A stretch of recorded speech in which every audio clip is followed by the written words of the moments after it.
السلام علیکم ورحمۃ اللہ اذان گرامی. آج ہمارے ساتھ دلیل سے گفتگو کرنے کے لیے دلائل کے بادشاہ جناب عمار خان یاسر موجود ہیں. سوشل میڈیا، ڈیجیٹل میڈیا یا الیکٹرانک میڈیا کسی بھی پلیٹ فارم پر تعارف کے محتاج نہیں. ہم ان کو اپنے ڈیجیٹل چینل پر خوش آمدید کہتے ہیں. السلام علیکم. بہت شکریہ. وعلیکم السلام. کیسے ہیں آپ عمار؟ خیریت سے ہیں؟ ٹو دا پوائنٹ آتے ہیں سوالات کی طرف.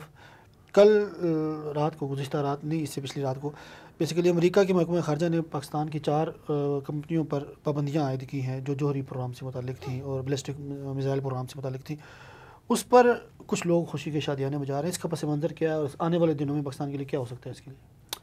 دیکھیں سعید، یہ جو پابندیاں ہیں، لگ یوں رہا ہے کہ جو منظرنامہ بن رہا ہے، ٹی وی شوز دیکھیں آپ، یوٹیوب پہ ویلاگز دیکھیں یا سوشل میڈیا آپ کھولیں، وہاں پہ جو ان پابندیوں کا چرچا نظر آ رہا ہے، لگ یوں رہا ہے کہ یہ کوئی دنیا کے اندر پہلی دفعہ ایسا ہوا ہے کہ پاکستان پہ امریکہ نے پابندیاں لگا دی ہیں. یہ ایک روٹین ہے. وہ ان کا جو دفتر خارجہ ہے وہ ہر ہفتے ہر مہینے پریس کانفرنس کرتا ہے، اس میں اسٹیٹمنٹ دیتا ہے مختلف ممالک کے متعلق. تو چونکہ وہ امریکہ خود کو ایک چودھری اس پورے دنیا کا سمجھتا ہے، اس کی مرضی یہ ہوتی ہے کہ پوری دنیا میں میری مرضی سے چلے، جس کو میں چاہوں جو ہے جو اجازت چاہوں دوں، جو اجازت چاہوں واپس لے لوں.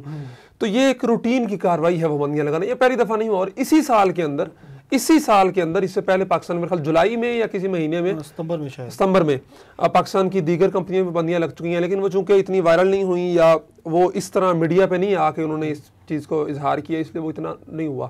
حالانکہ آپ 1999 کے جو ہمارے 98 کے جو ہمارے دھماکے تھے، اس کا بھی آپ دیکھیں تو کتنا دباؤ تھا. اب تو ہر چیز اوپن ہو چکی ہے. تمام چیزیں اس وقت کے جو لوگ موجود تھے، انٹیلیجنس میں موجود تھے، آرمی موجود تھے، سیاست میں موجود تھے، سب نے آ کے بتا دیا کہ اس وقت کتنا دباؤ تھا اور کیا کیا کہا گیا کہ یہ پابندیاں لگا دیں گے، یوں کر، اور آفر بھی دی گئیں، اتنے ارب ڈالر لے لو، اتنا قرضہ ہے وہ ہم یوں کروا دیتے ہیں. لیکن اس کے باوجود پاکستان نے دھماکے کیے اور اس کے بعد پابندیوں کا سامنا بھی کیا. کیونکہ جہاں پہ وقار کی بات آتی ہے، سالمیت کی بات آتی ہے، آنر کی بات آتی ہے، ڈگنیٹی کی بات آتی ہے، سیلف ریسپیکٹ کی بات آتی ہے، اپنے دفاع کی بات آتی ہے، تو اس صورت میں سمجھتا ہوں کہ پاکستان کو بغیر کسی لگی لپٹی کے، بغیر اگر مگر کے، پاکستان کو جو ہے نا وہ ایبسلیوٹلی ناٹ والا جو ہے نا وہ آپشن رکھنا چاہیے. اور پاکستان نے رکھا ہے. 98 میں بھی پاکستان نے دھماکے کیے، واضح الفاظ کے اندر جواب دیا، اور اتنی پابندیاں، اتنی دھمکیوں کے باوجود پاکستان ڈٹا رہا. اور اب بھی پرسوں پابندی لگائی ہے. پاکستان نے کل جواب دیا ہے رینج 3 میزائل کا، جو 7000 کلومیٹر تک جو ہے نا وہ مار کر سکتا ہے.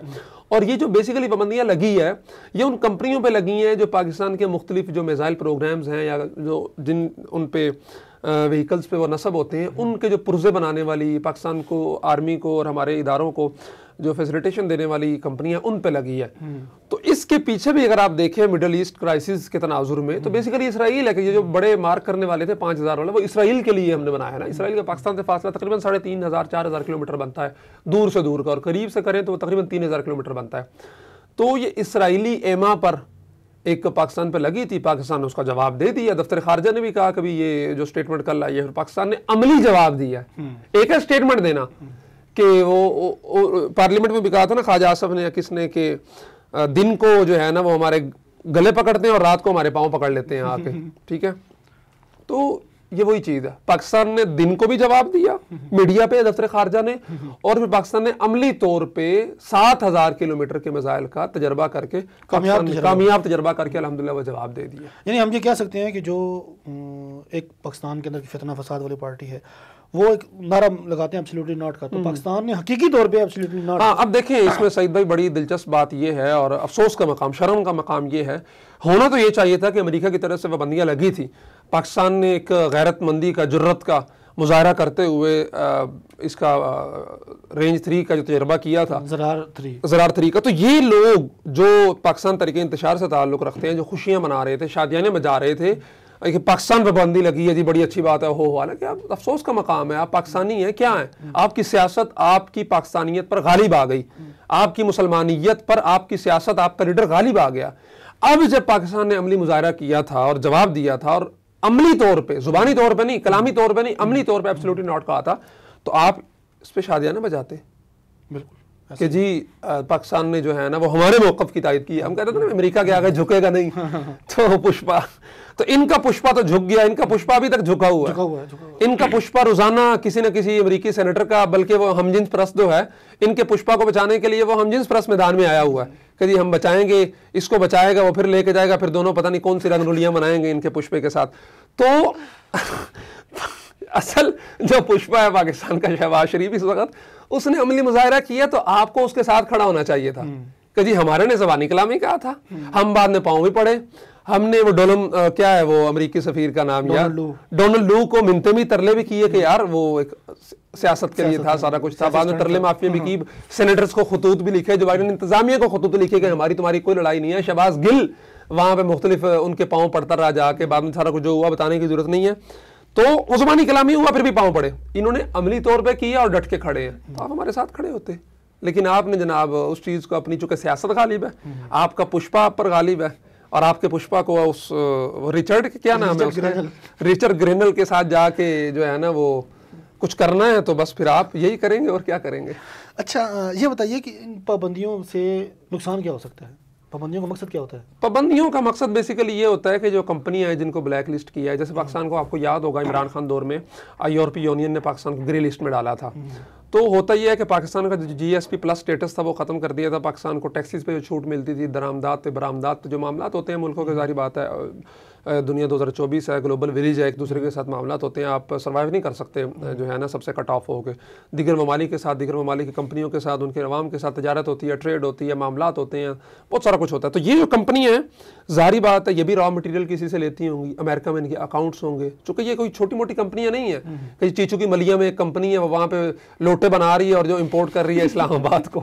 یہ ایک بہت بڑی کمپنی ہے, اور بڑی بڑی کمپنی ہے جو دیگر ممالک کے ساتھ بھی معاملات کرتی ہیں, ان کے لیے بھی سروسز دیتی ہیں. صحیح ہے, ان کے لیے بھی سروسز دیتی ہیں, اور پاکستانی جو سیکیورٹی ادارے ہیں, جو ہمارے اسلحہ ساز فیکٹری ہیں, ان کو بھی دیتی ہیں.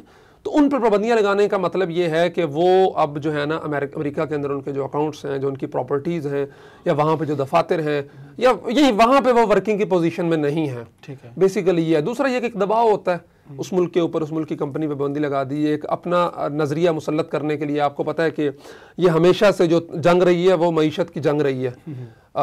جو بھی جنگ تھی اس کے پیچھے تہ کے اندر بیسیکلی مقصد معیشت تھا, اور کچھ تھا یا نہیں تھا. تو معاشی جنگ ہے, معاشی جنگ میں اپنا نظریہ کسی بھی قوم پہ, کسی بھی اس پہ مسلط کرنے کے لیے IMF ہو, ورلڈ بینک ہو, یونائٹڈ نیشن ہو, جو بھی ہو, ان سب کا مقصد بھی ممالک کو اپنی مرضی کے مطابق کنٹرول کرنا تھا چودھری صاحب کا. تو چودھری صاحب نے اور پابندی لگا دی ہے, تو اس کے مطابق اس کو موڑنا چاہیں گے, جہاں چاہیں گے وہ کریں. اچھا, یہ جو ایک کانسیپٹ ہے, ایک نظریہ ہے کہ وہی پابندی لگی ہے ہمارے لوٹے پٹے کے, تو جیسے آپ نے ابھی بڑی تفصیل کے ساتھ بتلایا کہ 98 میں بھی لگی تھی, ہم نے جوتے کی نوک کی ٹھوکر پر رکھا. ابھی پھر کل پرسوں جو یار ایران پہ کتنی پابندیاں ہیں, جی رہا ہے نا, اس پہ شمالی کوریا پہ کتنی پابندیاں ہیں, جی رہا ہے نا. بہت سارے معاملات ہوتے ہیں, ڈیفینیٹلی زندگی مشکل ہو جاتی ہے, لیکن راستے موجود ہوتے ہیں, موجود ہوتے ہیں. عزت نفس پہ کوئی کمپرومائز نہیں ہوتا. لوگ کہتے ہیں روکھی سوکھی کھا لیں گے, ان کا جو ہے نا وہ بڑا مشہور بھٹو کا جملہ ہے کہ جی گھاس پھوس کھائیں گے, ایٹم بم بنائیں گے, اور بنا کے دکھایا ہم نے الحمدللہ. اور جتنا پیسہ لگا, جو ہوا, جیسے ہوا, کیسے ہوا, الحمدللہ بنا. اور آج جو خطے کے اندر طاقت کا توازن ہے, اگر انڈیا سائڈ پہ بیٹھا, پاکستان اپنی جگہ پہ کھڑا ہے, تو طاقت کا توازن اسی وجہ سے برقرار ہے کہ پاکستان نے اپنی عزت پہ, ڈگنیٹی پہ سمجھوتا نہ کرتے ہوئے ایٹم بم بنایا. اور پھر پاکستان نے صرف ایٹم بم نہیں بنایا, بلکہ جو دیگر میزائل پروگرام تھے ہمارے بڑی کامیابی کے ساتھ ہم نے لانچ کیے, اور انڈیا کے دور دراز علاقوں تک کو ٹارگٹ کرنے کی صلاحیت رکھنے والے ہمارے جو میزائل تھے ہم نے وہ بنائے.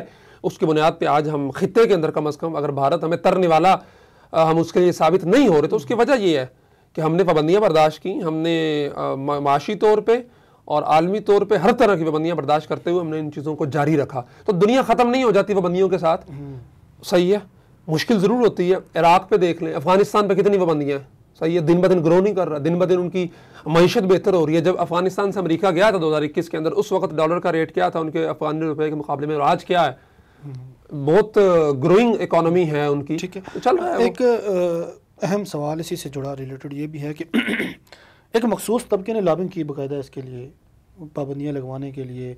امریکہ کے اندر مختلف لابنگ فرمز ہائر کی گئیں, وہاں ملاقاتیں کی گئیں, سینیٹرز کے ساتھ ان کی ملاقاتیں آن دا ریکارڈ ہیں. تو وہ اپنے آپ کو پاکستانی بھی کہتے ہیں اور پھر ایسا بھی کرتے ہیں, کیا کہتے ہیں؟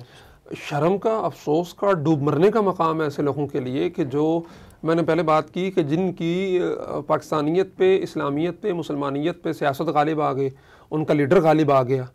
حالانکہ کتنے شرم کی بات ہے کہ آپ اپنے گھر کو آگ لگ گئی گھر کے چراغ سے, وہ جیسے کہتے ہیں. قاسم سوری کا مشہور ٹویٹ ہے. ہاں, قاسم سوری نے اس پہ ٹویٹ کی کہ جی ان کا ایٹم بم چلا کے دیکھ لو, ان کی عبدالی غوری غزنوی چلا کے دیکھ لو اینڈ ٹائم پہ. حالانکہ اچھا میں شکوہ کروں گا, بلکہ میں تو اپنے حکومت ساز اداروں سے, اپنی اسٹیبلشمنٹ سے, کہ آپ نے یہ نمونہ قاسم سوری جیسا جاہل اور بدبخت آدمی ہم پہ مسلط کیے رکھا اور پورے 4 سال اور ڈپٹی سپیکر رہا اور اس پہ راسٹری آرڈر پہ رہا.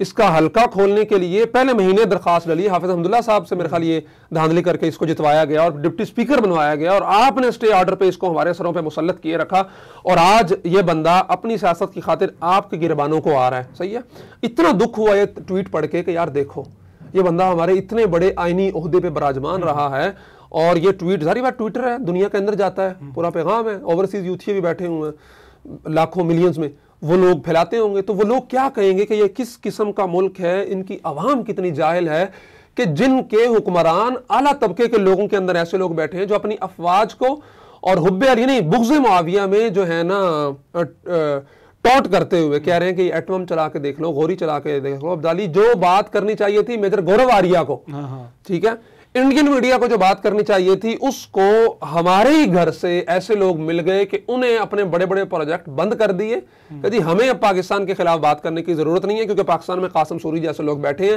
جو مفت کے اندر ہمارے ایجنڈے پہ ہم سے زیادہ اگریسو انداز کے اندر پاکستانی فوج پہ جو ہے نا وہ تنقید کر کے ان کو گھٹنے ٹیکنے پر مجبور کر سکتے ہیں. تو یہ بڑے افسوس شرم کے مقام ہے.